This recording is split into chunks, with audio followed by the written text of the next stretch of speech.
हाँ।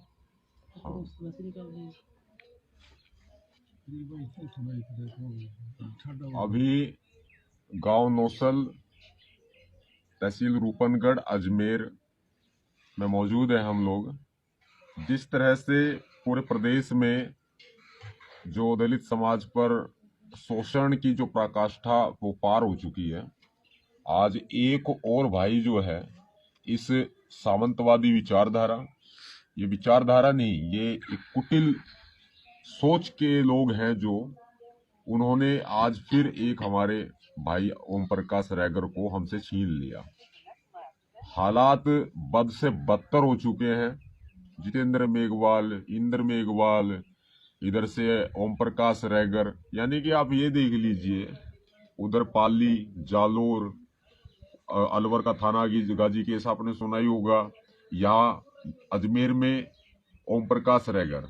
आज हमारा भाई हमारे बीच में इसलिए नहीं है क्योंकि उन्होंने मौत को गले लगाना जरूरी समझा, क्योंकि शासन और प्रशासन उनकी शिकायतों पर कोई कार्रवाई नहीं कर रहा था। इतना बड़ा कदम उठाना वो कोई आसान बात नहीं है।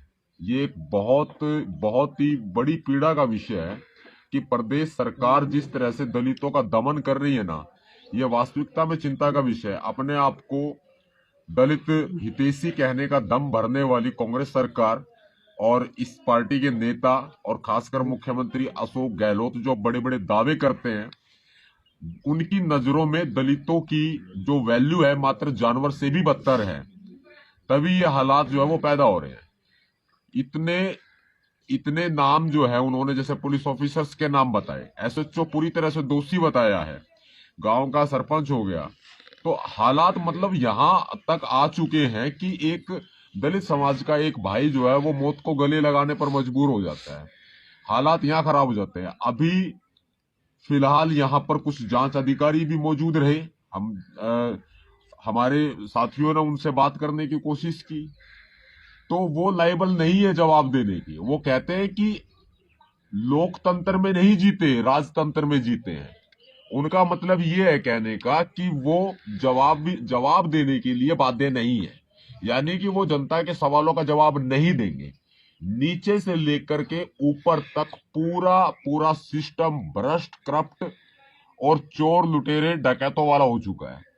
मैं कहता हूं कि इस प्रदेश में तो खासकर जो पुलिस का रवैया है और जो विशेषकर प्रशासन का और जो नेताओं का रवैया है, ये इस्तेमाल किया जा रहा है, दलितों को इस्तेमाल किया जा रहा है, उनकी भावनाओं को, उनकी संवेदनाओं को कुरेदा जा रहा है, कुचला जा रहा है। हालात ये पैदा हो चुके हैं। अब पुलिस जांच अधिकारी से सवाल करते हैं हमारे लोग कि आप कहां तक पहुंची आपकी कार्रवाई। बोलिए कि जी हम काम कर रहे हैं, 7-8 दिन तक काम कर रहे हैं। एक लॉलीपॉप थमा दिया है हाथ में, मैं आपको बताऊं, उसको चूसते रहो आइसक्रीम की तरह, उसको चूसते रहो कि 7 दिन आएंगे, 9 दिन आएंगे, 8 दिन आएंगे, तब जा करके कार्रवाई होगी। जितेंद्र मेघवाल केस में कितनी कार्रवाई हो गई? इंद्र मेघवाल केस में कितनी कार्रवाई हो गई?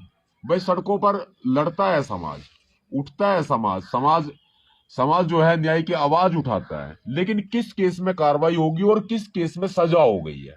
क्योंकि ये प्रशासन, जिस समय लोग रोष में होते हैं, जिस समय लोग गुस्से में होते हैं, तब एक समझौता एक्सप्रेस चल के आती है जयपुर से।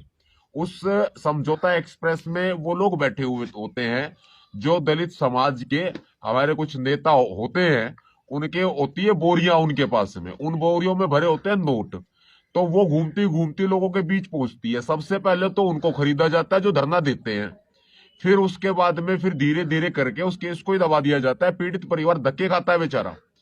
जो समाज के जो वैल्यूएबल अच्छे साथी हैं वो आवाज उठाते हैं, लेकिन सबकी आवाज को दरकिनार कर दिया जाता है। कहीं ना कहीं ये ट्रेंड जो बना हुआ है ना, ये राजस्थान में आज से नहीं है, ये सालों से ट्रेंड बना हुआ है।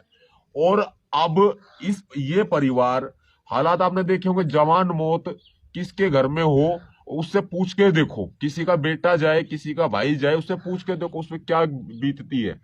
इस परिवार का एक ही लड़का था, जो लड़का था वो एक ही था, यानी कि पूरा सब कुछ कंधों पे उसके जिम्मेदारियां थी परिवार की। बाद में सारी पूरे परिवार की जिम्मेदारियां, एक होनहार जो नर्सिंग कर रहा होता है, जो जो है डॉक्टरी की लाइन का, मेडिकल लाइन का एक हमारे समाज का साथी होता है, उन्होंने अपने आप को तैयार किया समाज में, देश के लिए।